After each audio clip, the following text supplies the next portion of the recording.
hapo kwa juu kwa moyo pana kwangu.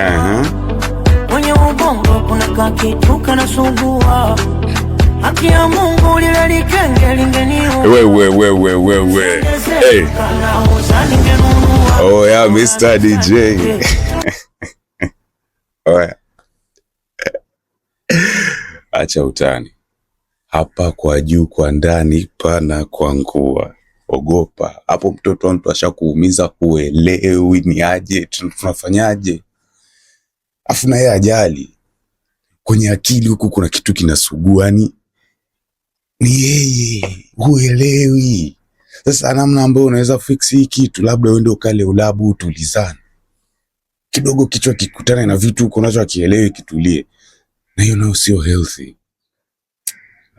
Napenda sana haya maneno. Napenda haya maneno bwana Mbosso. Beautiful. Let's do it again.